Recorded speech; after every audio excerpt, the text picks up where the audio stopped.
동남아 순방 이틀째인 오늘 윤석열 대통령이 아세안 플러스 한중일 정상회의에 참석해 중국 리커창 총리와 환담했습니다. 윤 대통령이 최근 북한 도발에 우려를 표하자 리커창 총리는 한반도 비핵화에 중국이 건설적인 역할을 하겠다고 답한 것으로 전해졌습니다. 한일 정상회담 개최도 확정됐는데 내일 한일, 한미, 한미일 회담이 잇따라 열리게 됩니다. 순방 일정에 동행한 취재기자 연결합니다. 박소정 기자. 네, 캄보디아 프놈펜입니다. 네, 자 아세안과 한중일이 함께하는 정상회의에 앞서서 윤 대통령과 리커창 총리가 만났군요. 네, 그렇습니다. 대기실에서 두 정상이 만나 환담을 나눴습니다. 오늘 고위 관계자가 브리핑을 통해서 이곳 현지에서 밝힌 내용인데요. 정상회의에 앞서서 두 정상이 대기실에서 만났고 이 자리에서 특히 북핵 문제를 의견을 나눴다고 전했습니다. 윤 대통령이 최근 북한의 전례 없는 빈도의 도발에 대해 우려를 표하자 리커창 총리는 한반도 비핵화를 위해 중국이 건설적인 역할을 해나가겠다는 의사표명을 했다는 설명입니다. 이번 아세안 플러스 한중일 정상회의는 2년 10개월 만에 열린 건데 윤 대통령과 기시다 일본 총리 그리고 중국에서는 시진핑 주석 대신 리커창 총리가 참석했는데요.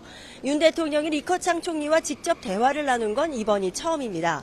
한중 정상회담 가능성에 대해서 대통령실은 그동안 아직 계획이 없다고 밝혔었는데요. 오늘 브리핑에서는 한중 회담 개최를 두고 물밑 접촉이 이루어지는지 묻자 계속 지켜봐달라고 언급해 가능성이 커졌다는 뜻을 내비쳤습니다. 윤 대통령은 오늘 회의 모두 발언에서 전쟁과 인권 유린, 기후 변해가 초래한 식량 에너지 안보 위기가 악화하고 있다며 국제사회의 복합 위기를 규정하고 협력 강화를 강조했습니다. 또 한동안 제대로 이루어지지 않았던 한중일 협력 메커니즘의 활성화를 기대한다고도 언급했는데요. 직접 들어보시죠. 아세안과 한중일 3국이 다양한 도전들을 함께 대응한다면 국제사회의 평화와 번영을 위한 결실을 맺을 수 있을 것입니다.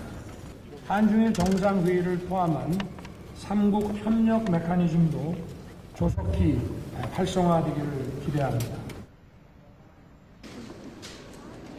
이어진 비공개 회의에서 윤 대통령은 아세안과 한중일 협력을 확대하기 위한 공조 강화를 제안하는 것과 더불어 북한이 ICBM을 발사하고 7차 핵실험을 감행한다면 국제사회가 한 목소리로 단호하게 대응해야 한다고 강조했습니다. 대통령실은 아세안 정상들이 한 목소리로 북핵 프로그램의 우려를 표명하면서 하루속히 비핵화 대화에 응할 것을 촉구했다고 전했습니다. 네, 그동안 잡히지 않았던 한일 정상회담도 추가됐는데 내일만 3가지 회담이 열리게 되죠. 네, 그렇습니다. 동남아 순방 사흘째이자 아세안 회의로서는 마지막 날인 내일 연쇄 회담이 열리게 됐습니다. 특히 한일 정상회담은 그동안 가능성이 낮다고 밝혔는데 추가로 잡혔습니다. 대통령실 고위 관계자는 브리핑에서 한일 양측이 정상회담에 공의 합의했다고 전했습니다.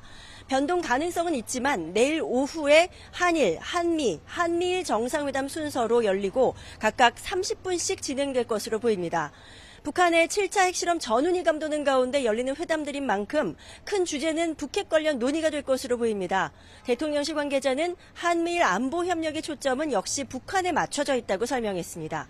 다만 미국 백악관에서 북한 도발이 계속된다면 동북아에 미국 군사력을 강화할 수밖에 없다는 입장이 나온 데 대해서 이번 회담에서도 미군 증강이 의제로 논의되느냐는 질문에는 증강이 아닐 것이라고 선은 그었습니다. 한미 정상회담에서도 북핵 대응에 있어서 미국의 확장 억제를 강화하는 실질적 방안을 논의할 것이라고 밝혔습니다.